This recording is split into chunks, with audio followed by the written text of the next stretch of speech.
लोकसभा चुनाव की बिसात बिछ चुकी है। मोहरे इस खाने से उस खाने में शिफ्ट हो रहे हैं। अब तक यूपी में 10 बड़े चेहरे ऐसे हैं जिन्होंने या तो दल बदल लिया या फिर इनमें से कुछ ने बगावती तेवर अपना लिए हैं।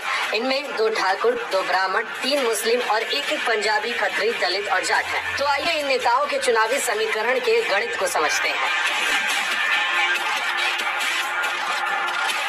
अखिलेश की टीम के भरोसेमंद साथी रहे मनोज पांडे ने राज्यसभा चुनाव के दौरान सपा छोड़ दी। पार्टी में उनके कद का अंदाजा इस बात से लगाया जा सकता है कि वो सचेतक थे। 3 बार यानी 2012, 2017 और 2022 से ऊंचाहार विधानसभा से लगातार विधायक हैं।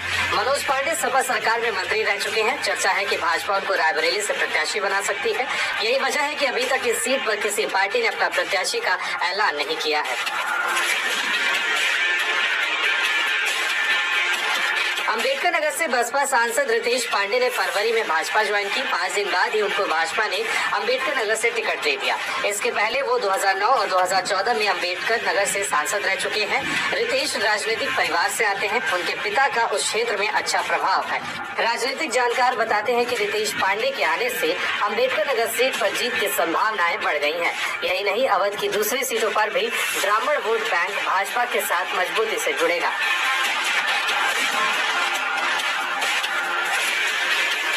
फैजाबाद के गोसाईगंज विधानसभा से सपा विधायक अभय सिंह ने राज्यसभा चुनाव में सपा से बगावत की। उन्होंने भाजपा प्रत्याशी के पक्ष में वोट डाला।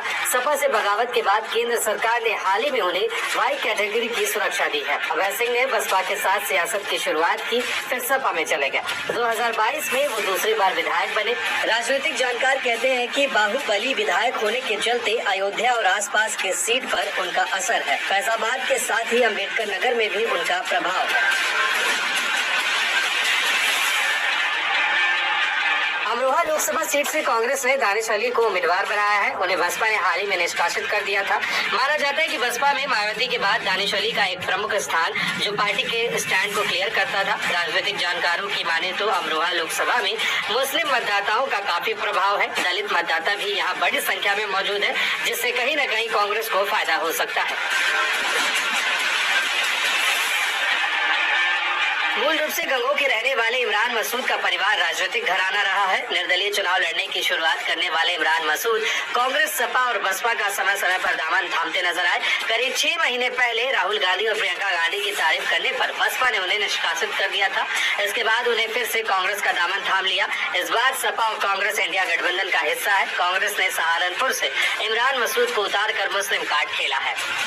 इस लिस्ट में और भी कई नेता हैं। कांग्रेस छोड़ भाजपा में शामिल हुए अजय कपूर, भाजपा में शामिल हुई बसपा सांसद संगीता आजाद, सपा विधायक राकेश प्रताप सिंह, सुनील चौधरी और मायावती के करीबी रहे गुड्डू जमाली बसपा से सपा में शामिल हुए जैसे नेता भी इस बार के लोकसभा चुनाव में समीकरण बनाते या बिगाड़ते नजर आ रहे हैं।